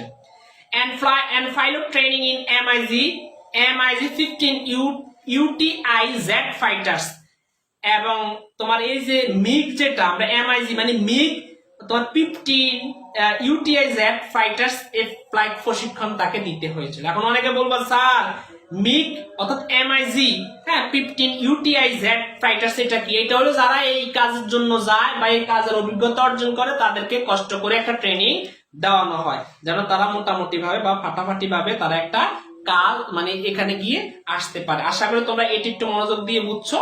তো যারা যারা বুঝো না অবশ্যই আবার একটু বুঝাই দিব। এর আগে আমরা কিছু শব্দের অর্থ লিখে ফেললেই বইয়ের মধ্যে লিখতে পারো অথবা এর মধ্যে লিখতে পারো, তোমাদের যেটাতে খুশি। তার আগে আমি যে কথাটা বলতে চাচ্ছি, আমার কথা কি শুনতে পাচ্ছ কিনা এবং কোনো আটকাট কি আছে কিনা ক্লাসে, এতক্ষণ যা বুঝাইলাম সেটা বুঝছো কিনা ঠিকঠাক মতো, এই দিকটা আমাকে কষ্ট করে জানিয়ে দাও।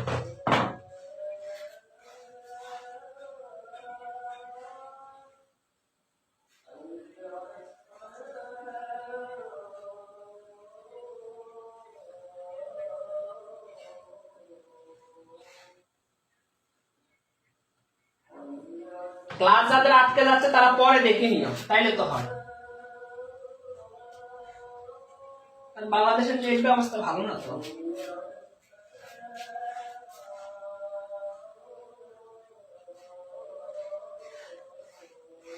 আচ্ছা, সবার কি আটকাচ্ছে কিনা কষ্ট করে কমেন্ট করো তো, সবার কি আটকাচ্ছে কিনা, সবার কি আটকাচ্ছে কিনা? হ্যাঁ, আমাদের তাহমিনা মোল্লা বুঝে গেছে, ধন্যবাদ তোমাকে মোল্লা সাহেবা। শিশির কন্যা, হ্যাঁ স্বপ্নময়ী কন্যা, সবারই কি আটকাচ্ছে নাকি? আমি কিছু শব্দের অর্থ তোমাদেরকে একটু লিখে দেই। হিউম্যান বিং অর্থ মানুষ, হিউম্যান বিংনেস মানে কি? মানুষ, হিউম্যান বিং।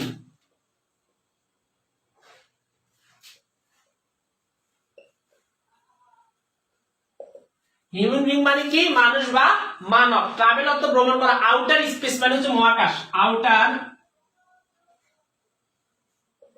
আউটার স্পেসের মানে হচ্ছে কি করা? মহাকাশ। এরপরে আমি যেটা দেখাবো সেটা হচ্ছে ডিসাইডেড, সিদ্ধান্ত নেওয়া, ডিসাইডেড।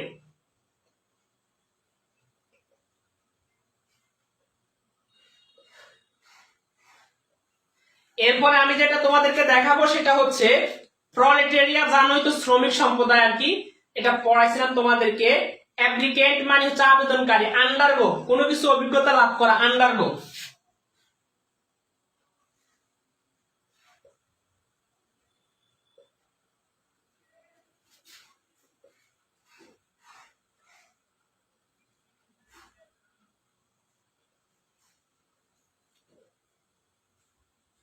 কোনো কিছুর অভিজ্ঞতা লাভ করা আন্ডার গো। এরপর আমরা যেটা লিখবো ওয়েটলেস মানে ওজনহীন বা ভারহীন, ওয়েটলেস।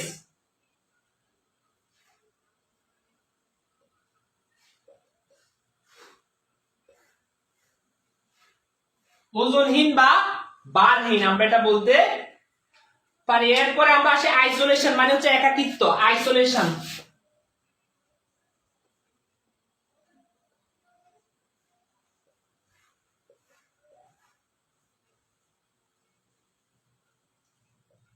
একাকিত্ব আমি সবগুলোর জন্য তোমাদেরকে আবার একটু লিখে দিব, তোমরা একটু অপেক্ষা করো। এরপরে আমি সেন্ট্রিফিউজ মানে হচ্ছে বহির্মুখ বা কেন্দ্রাতিক শক্তি ব্যবহার করে ঘূর্ণন কোনো গতি দিয়ে কোনো তরল পদার্থকে পৃথক করার কাজে এটা ব্যবহার করা হয়, এটাকে বলা হয় সেন্ট্রিফিউজ। তো আমি এটা নিয়ে আলোচনা করতে চাচ্ছি না। এরপর আমি যেটা দেখাবো সেটা তোমাদের হচ্ছে স্পেস ক্রাফট, মহাকাশ যান। স্পেস ক্রাফট, মহাকাশ যান, স্পেস ক্রাফট।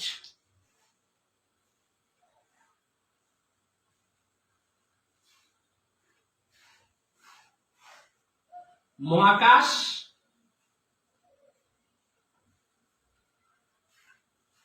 মহাকাশ যান, স্পেস ক্রাফট, মহাকাশ যান। আইসোলেশন মানে বিচ্ছিন্ন বা একাকিত্ব। হিউম্যান বিং মানে হচ্ছে মানুষ। আউটার স্পেস মানে হচ্ছে মহাকাশ। ডিসাইডেড মানে হচ্ছে সিদ্ধান্ত নেওয়া। আন্ডারগো মানে হচ্ছে কোনো কিছুর অভিজ্ঞতা লাভ করা।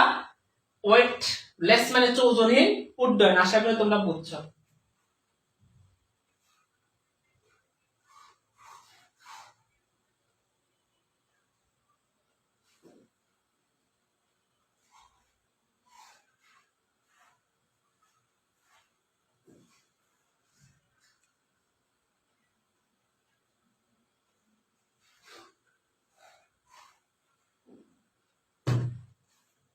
একজন বললেন যে তাকে মোল্লা সাহেব বলাতে সে রিয়েক্ট করলেন। যেহেতু তুমি মেয়ে মানুষ তোমাকে তো আমি সাহেবাই বলবো, আর ছেলে হলে আমরা সাহেব বলি। হ্যাঁ, আশা করি এইটুকু পর্যন্ত তোমরা ভালো করে বুঝছো। এরপরে আমি তোমাদেরকে যেটা দেখাবো সেটা হচ্ছে পরের থেকে আমি দেখো কখন পড়াবো, এখনো অনেক সময় বাকি রয়ে গেছে, 1 ঘন্টা তো হয়েই গেছে। এটার জন্য সম্ভবত 2টা ক্লাসে নিতে হবে। আমি আগে একটু অর্থ বলে দিই, পরে শব্দার্থ লিখে দিব। আগে একটু দেখো, সিন্স দ্য সাকসেসফুল লঞ্চ, সকল উৎক্ষেপণের পর থেকেই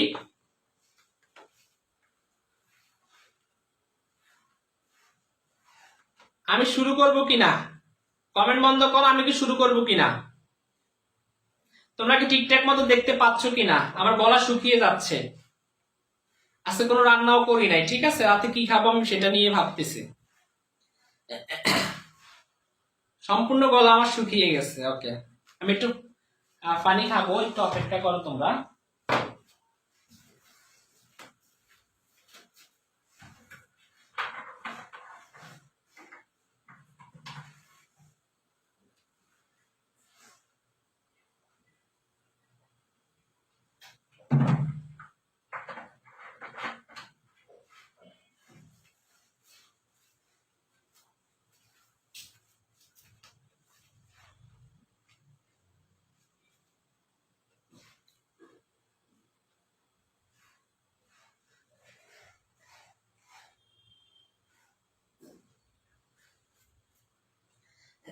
একজন বলছে স্যার ম্যাগি নুডলস বানিয়ে খেয়ে ফেলেন।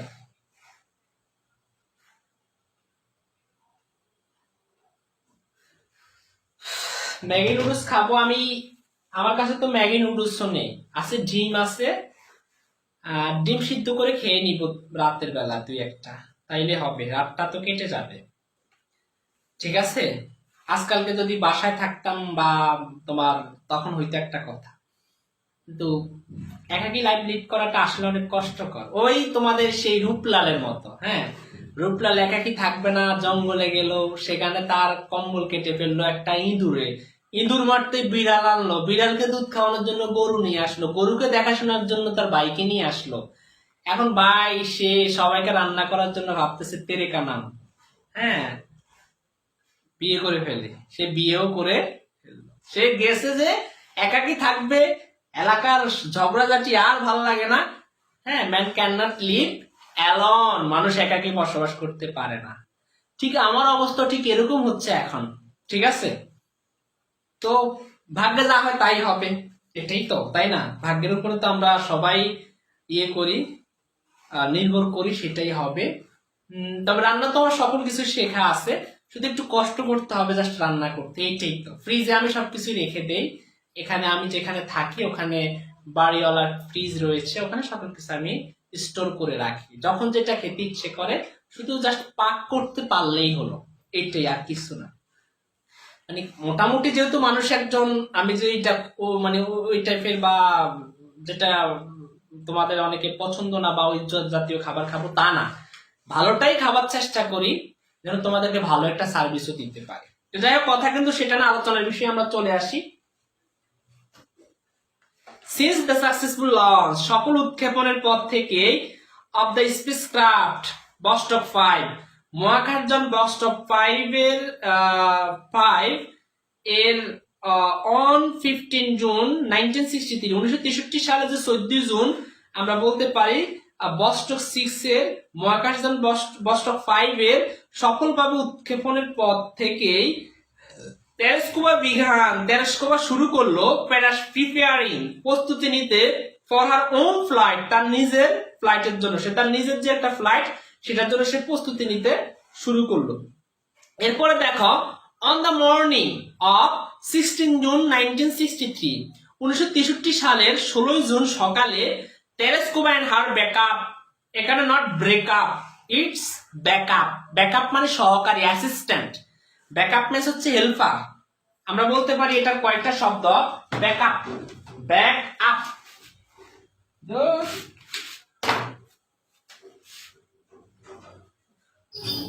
ব্যাকআপ মানে হচ্ছে হেল্পার, অ্যাসিস্ট্যান্ট, এটার অর্থ হচ্ছে কি সহকারী, সহকারী বা আমরা বলতে পারি সাহায্যকারী, যে যাকে সাহায্য করে। তো ব্যাকআপ মানে নট ব্রেকআপ, ইটস হচ্ছে ব্যাকআপ, ব্যাকআপ মানে সহকারী মানে হেল্পার বা অ্যাসিস্ট্যান্ট। তো তার একজন সহকারী ছিল, সহকারী কসমোনট ছিল সলোভয়বা, সলোভয়বা নামে তার একজন সহকারী, একজন কসমোনট ছিল, কার? এই ভ্যালেন্টিনা তেরেস্কোবার, ঠিক আছে। তো এই কি করা হলো, 16 জুন তার যে ব্রেকআপ, তোমার এই যে সলোভয়াকে নিয়ে ওয়ার ড্রেস, সলোভয়া, হ্যাঁ, war dress in space shoot, তাদেরকে পড়ানো হলো, স্পেস শুট পড়ানো হলো, এন্ড টেকেন এবং নিয়ে যাওয়া হলো to the space shuttle launch pad, মহাকাশ উৎক্ষেপণ যেখানে মানে যন্ত্রটা, সেই মঞ্চে তাদেরকে নিয়ে যাওয়া হলো। To the space shuttle, space shuttle মানে হচ্ছে মহাকাশ যে যন্ত্রটা, যে যানটা, হ্যাঁ, স্পেস শাটল, শাটল মানে এখানে আমরা বলতে পারি মহাকাশ যান যেটা, সেখানে নিয়ে যাওয়া হলো লঞ্চ প্যাড, লঞ্চ প্যাড মানে হচ্ছে যেখানে উৎক্ষেপণ করা হবে আর কি, মানে তোমার লঞ্চ প্যাড মানে হচ্ছে উৎক্ষেপণ মঞ্চ আর কি, সে উৎক্ষেপণ মঞ্চে তাদেরকে নিয়ে যাওয়া হলো বাই এ বাস, একটি বাসে করে। আফটার কমপ্লিটিং হার কমিউনিকেশন, তার যোগাযোগ সমাপ্তির পরে, মানে তার সাথে বলছে যে আপনি এইভাবে এইভাবে করবেন, ভয় পাইবেন না, আমরা আপনার সাথে এইভাবে যোগাযোগ করব। তার যোগাযোগের পরে এন্ড লাইফ সাপোর্ট স্যাক, এবং তাকে একটা লাইফ স্যাক, মানে সমাপ্তির পর একটা লাইফ জ্যাকেট পরানো হয়েছে, একটা লাইফ স্যাক মানে জীবন রক্ষাকারী একটা বিষয় বা একটা পোশাক তাকে পরানো হয়েছিল। শি ওয়াজ সিল্ড, তাকে ঢুকিয়ে দেওয়া হয়, এখানে সিল্ড মানে আবদ্ধ করে দেওয়া আর কি, তাকে ঢুকিয়ে দেওয়া হয় ইনসাইড বস্টক 6, বস্টক 6 এর ভিতরে তাকে ঢুকিয়ে দেওয়া হয়। ফিনিশিং এ 2 আওয়ার্স, 2 ঘন্টার কাউন্টডাউন শেষ, মানে ফিনিশিং মানে শেষ করে এ 2 আওয়ার্স, 2 ঘন্টার কাউন্টডাউন শেষ করে বস্টক 6 লঞ্চ, বস্টক 6 উৎক্ষেপণ করা হয় ফল্টলেসলি, ত্রুটিহীন ভাবে, ত্রুটিহীন ভাবে। সেটা কি বস্টক 6টা, এটা কি চলে।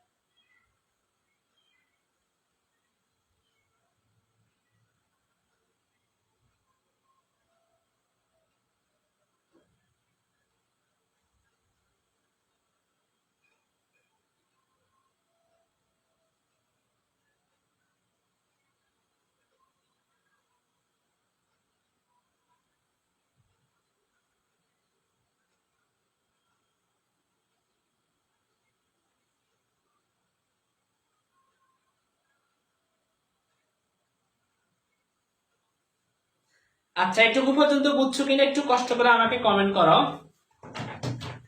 এটুকু পর্যন্ত বুঝছো কিনা কষ্ট করে একটু কমেন্ট করো, আমি দেরি করবো না বেশিরভাগ।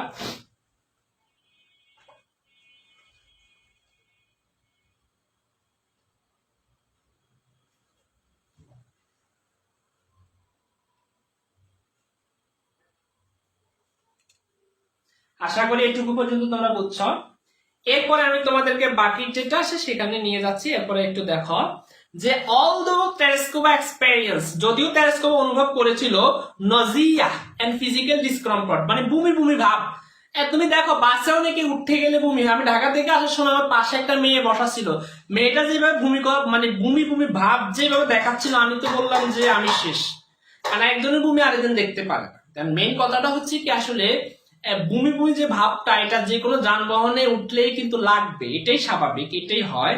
কারণ শারীরিক যে একটা অস্বস্তি, যেটা ডিসকমফর্ট নামে পরিচিত, সেটা হতে পারে। তুমি যানবাহনে উঠো, যেখানে উঠো, আর এটা তো একটা সে একটা মহাকাশযানে উঠেছে, সেটা রকেটের ভিতরে সে বসে আছে, তো তারও একটু মাথা ব্যথা করবে, হালকা বমি বমি ভাব হবে, শরীরে হাত পা জ্বালা পোড়া করবে, তার কাছে একটু খারাপ লাগবে, ঠিক আছে। হ্যাঁ, অনেকে আবার খুশির সংবাদ মনে করবে, আর কেন খুশির সংবাদের কিছু নাই, এনে সে তার মাথা ব্যথা করতেছে, সে যানবাহনে উঠছে বলেই। তো যাই হোক, এরপরে দেখো for mass for the flight, উড্ডয়নের বেশিরভাগ অংশেই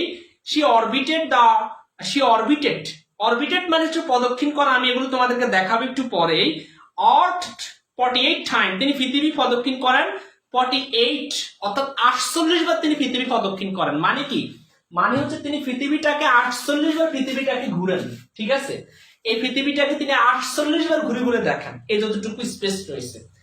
48 বার যদি সে ঘুরে ঘুরে দেখে, তাহলে তো সে সবই দেখলো। কতবার? 48 বার।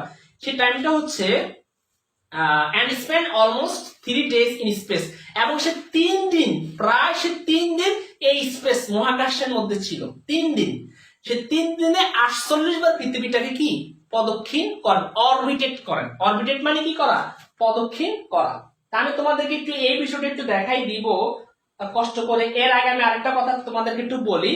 উইথ এ সিঙ্গল ফ্লাইট, একজন একক ফ্লাইট হিসাবে তিনি 48 বার পৃথিবীটাকে ভ্রমণ করেন। She log and more flight time, তিনি বেশিরভাগ ফ্লাইটই লগ করেন। লগ মানে হচ্ছে রেকর্ড করেন। হ্যাঁ, মানে তোমরা তো জানোই, যেখানে সেখানে যাও তোমরা আবার সেলফি টেলফি তোলো, তো ইনি হচ্ছেন সেলফি পাগল।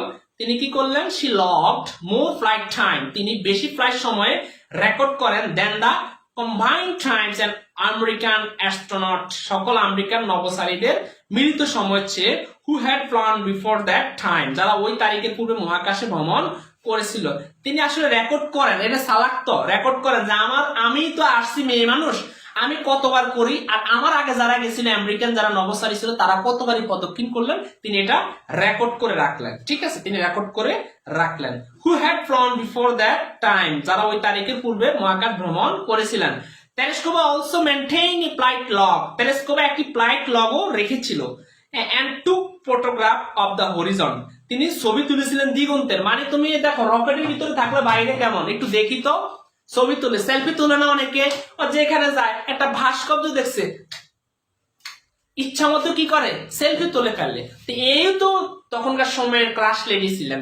তিনিও যখন মহাকাশে গেলেন, তিনিও কিন্তু এই যে দিগন্ত খুব সুন্দর দেখা যাচ্ছে, আকাশটাকে কাছ থেকে দেখা যাচ্ছে, হ্যাঁ আমাদের তারাগুলোকে খুব সুন্দর জলমল জলমল করতেছে, হ্যাঁ এগুলোর পিকচার তোলা তিনি শুরু করলেন। এই হরিজনের যে একটা দিগন্ত, হরিজন স্পেস হচ্ছে দিগন্ত, এই দিগন্তের যে একটা পিকচার, তিনি সেই পিকচারটা তুলছেন। কে? আমাদের এই ভ্যালেন্টাইনস টেলিস্কোপ।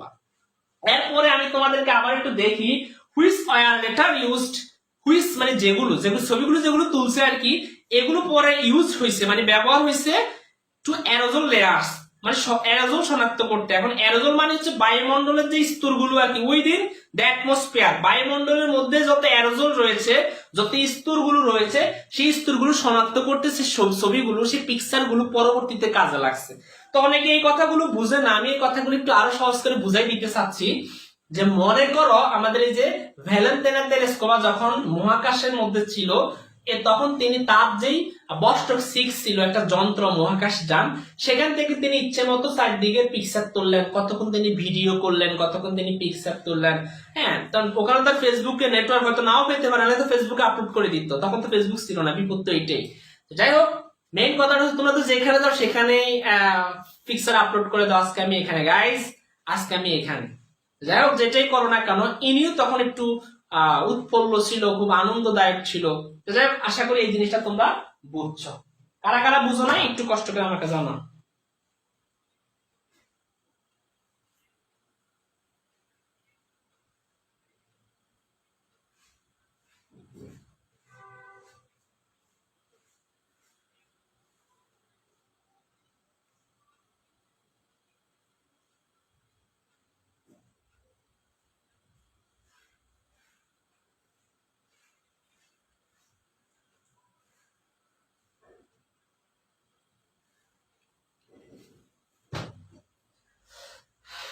আশা করি তোমরা এটাও বেশ ভালো মতো বুঝে গেছো। এরপরেরটা আমি তোমাদেরকে বলি, একটু মনোযোগ দিয়ে দেখো। দেখো বস্টক 6 ওয়াজ, আচ্ছা তার আগে আমি এখানে শব্দ, আচ্ছা শব্দ সবগুলো একসাথে লেখাই দিব। হ্যাঁ, বস্টক 6 ওয়াজ, বস্টক 6 ছিল দ্য ফাইনাল বস্টক ফ্লাইট। এটা হলো বস্টক প্রকল্পের শেষ ফ্লাইট যেটা, এন্ড ওয়াজ লঞ্চড, এবং যেটা উৎক্ষেপণ করা হয়েছিল 2 ডেজ আফটার বস্টক 5। বস্টক 5 এর 2 দিন পরে যেটা তোমার উড্ডয়ন করা হয়েছিল, হুইচ ক্যারিড ভ্যালারি ভয়কভস্কি, যেটিতে ভ্রমণ করেছিল নভোচারী ভ্যালারি বিকোবস্কি মনে হয় বিক বা বাইকোবস্কি, যাই হোক ওনাদের নামের স্টেনটা আমার মুখ দিয়ে আসে না। Into a similar orbit for 5 days, 5 দিন যাবত ধরে তিনি একই কক্ষপথে, মানে একই, সিমিলার মানে একই আর কি, অরবিট মানে কক্ষপথ আর কি, অথবা প্রদক্ষিণ করেন, একই কক্ষপথে তিনি প্রায় 5 দিন প্রদক্ষিণ করেন। ল্যান্ডিং 3 আওয়ার্স আফটার টেরেস্কোবার অবতরণের 3 ঘন্টা পরে। The two vessel approach each other, দুটি মহাকাশ যান একে অপরের নিকটবর্তী হলো উইদিন 5 কিলোমিটার, 5 কিলোমিটারের মধ্যে দুটি মহাকাশ যান একই অপরের নিকটবর্তী হলো at one point, একই পর্যায়ে at and from space telescope communicated, এবং মহাকাশ থেকে টেলিস্কোপ যোগাযোগ করেছিল with Bykovsky and Soviet Union leader Khrushchev, অর্থাৎ খুরুশেভ আর কি ওনার নাম, উচ্চারণ করাও কষ্টসাধ্য। ভিকোভস্কি এবং সোভিয়েত ইউনিয়নের নেতা খুরুশেভের সাথে রেডিওর মাধ্যমে, রেডিওর মাধ্যমে তারা কি করেন, একে অপরের সাথে যোগাযোগ করেন, কে আমাদের এই ভ্যালেন্টিনা তেরেস্কোভা। এরপরে আমি তোমাদেরকে দেখি মাস লেটার, অনেকদিন পরে 1997 তেরেস্কোভা আর্নড, 1997 সালে তেরেস্কোভা অর্জন করেছিলেন এ ডক্টরেট ইন ইঞ্জিনিয়ারিং, পড়াশোনা ছাড়া একজন ডক্টরেট হয়ে গেছেন। মানে কি করা, যেমন বাংলাদেশের একজন বিখ্যাত গায়িকা নাম বললে চাকরি থাকবে না, সংসদ সদস্য হয়েছেন, সংসদ সদস্য থেকে তিনি কি হয়ে গেছেন, এখন তিনি তার নামের পাশে ডক্টরেট ডিগ্রি অর্জন করলেন। অথচ সে এসসি পাসও করে নাই, 5 পাস 8 পাস কোনো মতে সম্মত করছিল তখনকার সময়ে, কিন্তু এখন তার নামের পাশে ডক্টরেট, তবে সেটা পরবর্তীতে ভুয়া হিসাবে গণ্য হয়। যাই হোক আমাদের এই ভ্যালেন্টিনা তেরেস্কোভা কবে কবে ডক্টর হয়ে গেছেন আমরা জানি। সে স্কুল জীবন ত্যাগ করছিল, পরবর্তীতে সে কাজের মধ্যে চলে গেছে, তারপরে সে এই তোমার এই নভোচারী হয়ে সে আকাশে উঠলো, এরপরে আসার পরে সে ডক্টরেট ডিগ্রি অর্জন করলো। যাই হোক, from the Zhukovsky Air Force Academy, Zhukovsky Air Force Academy থেকে সে কি করলেন, ডক্টরেট ডিগ্রি অর্জন করলেন। Afterwards she turn to politics, পরবর্তীতে তিনি রাজনীতিতে চলে গেলেন। During the Soviet regime, Soviet শাসনামলে, এখানে রিজিম মানে হচ্ছে শাসনামল, সে তার শাসনামলে সে চলে গেলেন।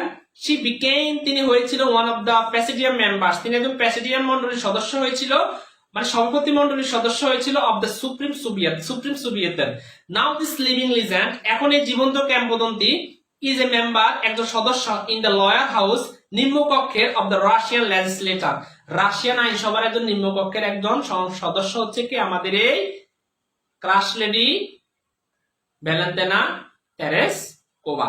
আশা করি তোমরা মনোযোগ দিয়ে ক্লাসটা করছো, ইনশাআল্লাহ অবশ্যই অনেক কিছু বুঝছো। এবার আমি তোমাদেরকে শব্দ অর্থগুলো একটু লেখাই দেই, যে শব্দ অর্থগুলো আমরা রেখে গিয়েছিলাম একটু আগে, আমি এখন শব্দ অর্থগুলো তোমাদেরকে লেখাই দিব, ঠিক আছে?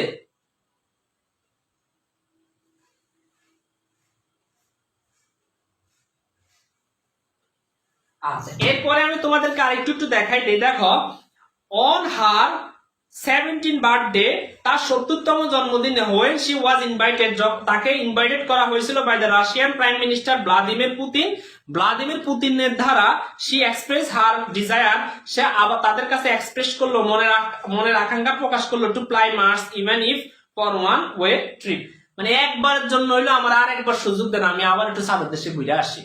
একটা বার হইলো সুযোগ দেন, আমি আপনাদের কাছে কিচ্ছুই চাই না, খাবার চাই না, কিচ্ছু চাই না, আমরা আর একবার একটু ফাটান না, আমার কাছে খুব ভালো লাগছে।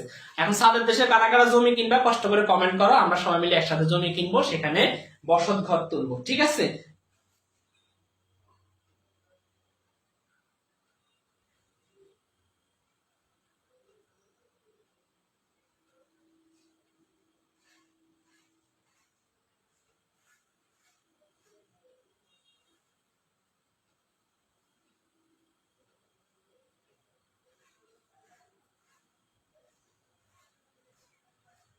তিনি এখনো বেঁচে আছেন, তবে তিনি একজন সংসদ সদস্য হিসেবে আছেন।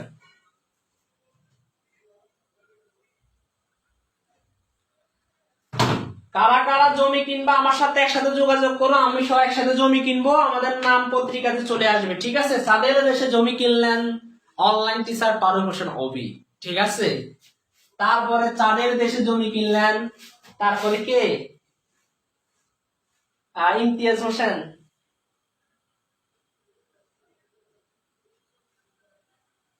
আচ্ছা, এবার আমি শব্দের অর্থগুলো তোমাদেরকে একটু লেখাই দিচ্ছি, একটু মনোযোগ দিয়ে দেখো, ঠিক আছে?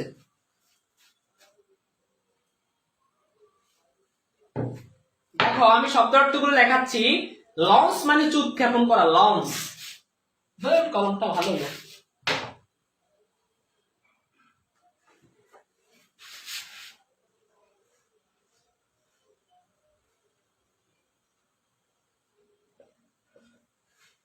লঞ্চ মানে উৎক্ষেপণ করা। এরপরে আমরা স্পেস ক্রাফট মহাকাশ যান, বিগেন মানে শুরু করা, এটা জানো, প্রিপেয়ার মানে প্রস্তুতি নেওয়া, ব্যাকআপ সহকারী।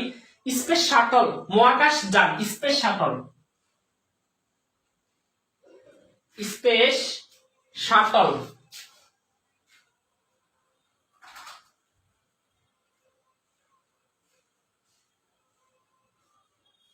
মহাকাশ যান। এরপরে আমরা লিখতে পারি স্পেস শুট, মহাকাশে ব্যবহৃত পোশাক আর কি, স্পেস শুট।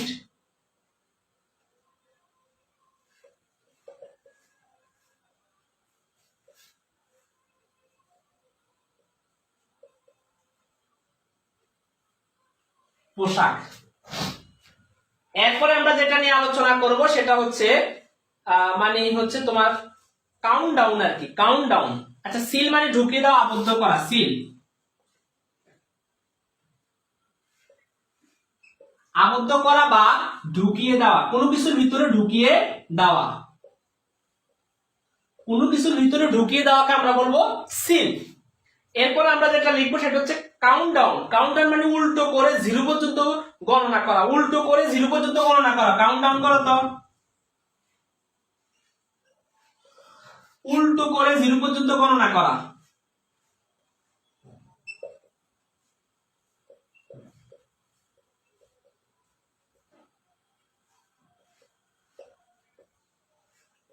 গণনা করা। কাউন্টডাউন মানে কি, উল্টো করে 0 পর্যন্ত গণনা করা, এটাকে আমরা কাউন্টডাউন বলতে পারি।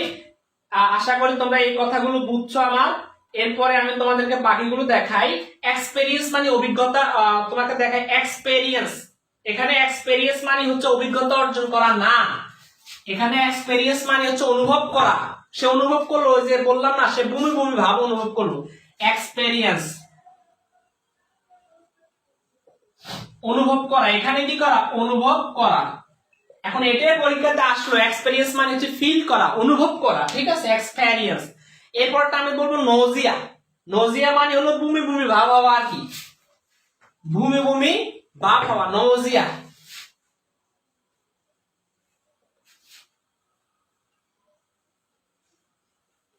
বমি বমি ভাব, এটাকে আমরা বলবো কি, নজিয়া। ওকে, আশা করি বুঝছো তোমরা। এরপরে অরবিট। অরবিট মানে হলো প্রদক্ষিণ করা, অরবিট। অরবিট মানে কি করা, প্রদক্ষিণ করা, অরবিট।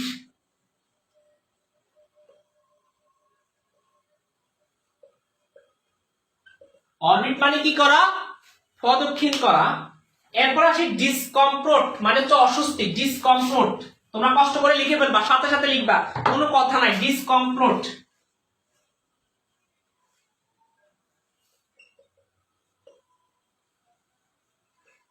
অস্বস্তি, অস্বস্তি, ঠিক আছে, অস্বস্তি। ওকে, এর পরেরটা আমি একটু বলে দেই, অ্যাস্ট্রোনট মানে নভোচারী। এটা হলো অ্যাস্ট্রোনট মানে কি নভোচারী।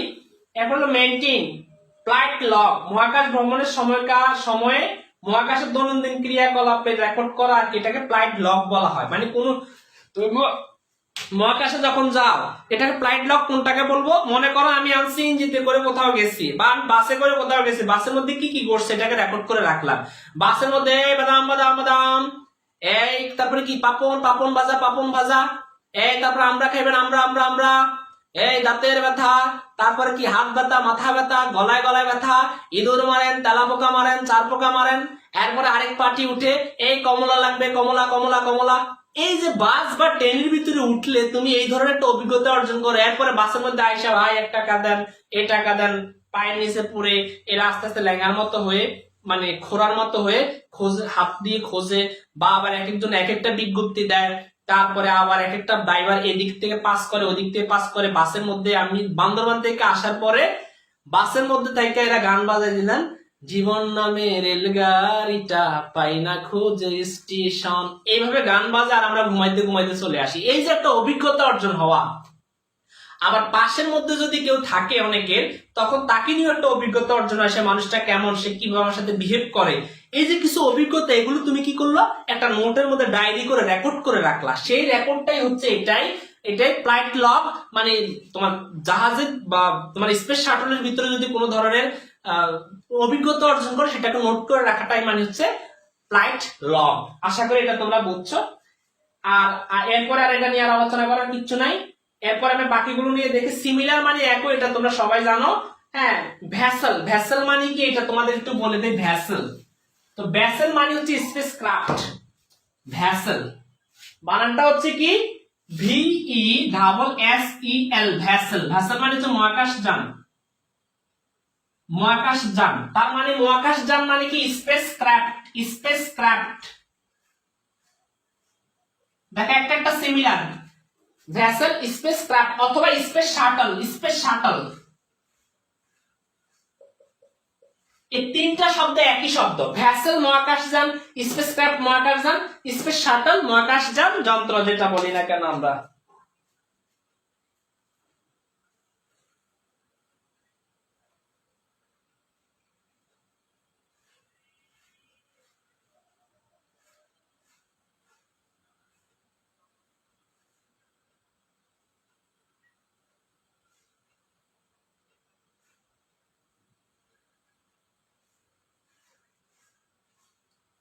এটুকু পর্যন্ত বুঝছো কিনা আশা করি বুঝছো।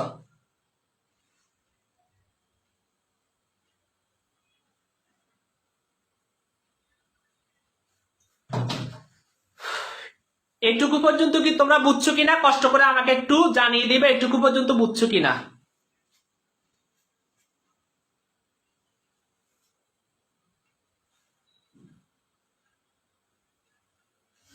আশা করি তোমরা বুঝছো। এরপরে আমরা যেটা নিয়ে আলোচনা করব সেটা হচ্ছে আফটার ওয়ার্ড, পরবর্তীতে। রেজিম মানে হচ্ছে শাসন। রেজিম, রেজিম মানে হচ্ছে শাসন, শাসন আমল আর কি।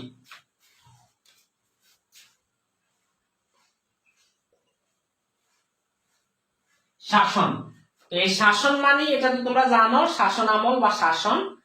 টার্ন টু মানে মনোনিবেশ করা, টার্ন টু।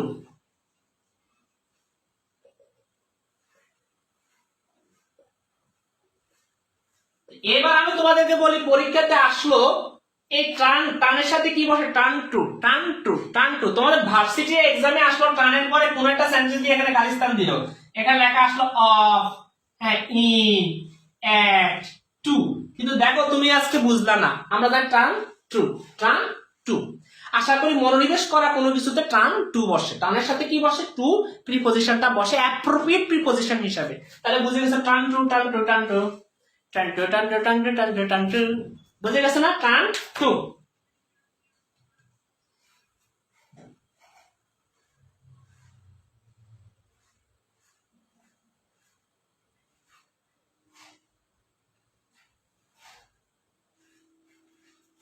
আচ্ছা ঠিক আছে, তাহলে টার্ন টু, টার্ন টু। এরপরে আমরা আসি প্যাসিডিয়াম মানে সভাপতি মণ্ডলী, এটা জানো। লিজেন্ড মানে কিংবদন্তি, এটা তো তোমরা সবাই জানো। লিজেন্ড বলে না, এইটা বুঝতে পারলে বুঝবো তুমি লিজেন্ড, ওইটা বুঝতে পারলে বুঝবো তুমি লিজেন্ড। বলে না অনেকে, আমার এই যে গ্রুপের মধ্যেও তো পোস্ট করে যে এইটা জানতে পারলে বুঝবো তুমি লিজেন্ড। তা লিজেন্ড মানে কি? কিংবদন্তি। এটা তোমরা জেনে গেছো। এরপর লেজিসলেশন মানে হচ্ছে আইন।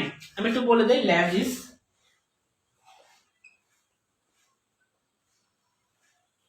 লেজিসলেশন এটার মানে হচ্ছে কি আইন। আমরা এটাকে বলতে পারি ল, আইন আর কি।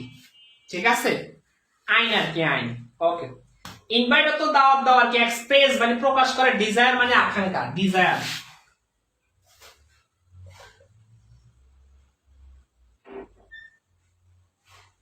আকাঙ্ক্ষা। আপাতত আমরা আমাদের এই ভ্যালেন্টাইনা টেলিস্কোপ নিয়ে তোমাদের সাথে আলোচনা করলাম। আশা করি তোমরা বুঝছো, উপকৃত হইছো আশা করি ইনশাআল্লাহ।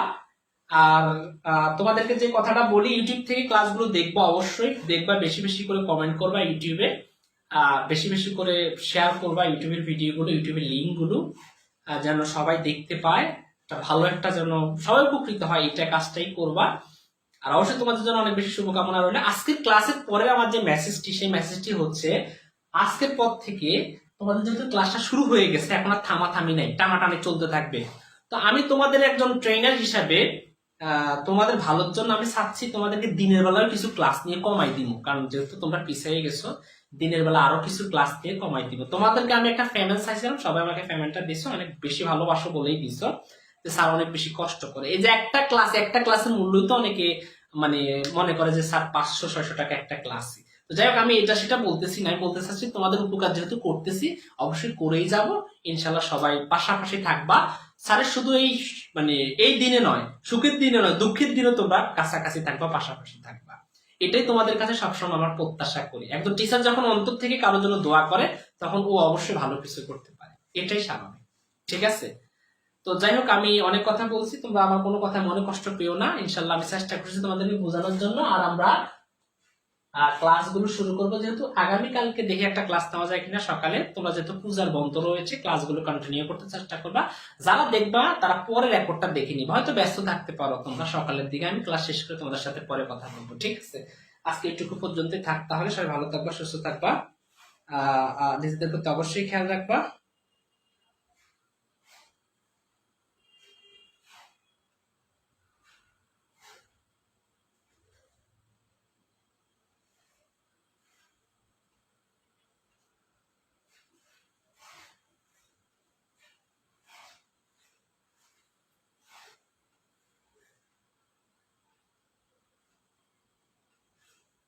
ঠিক আছে, ভালো থাকবো। আসসালামু আলাইকুম, আল্লাহ হাফেজ।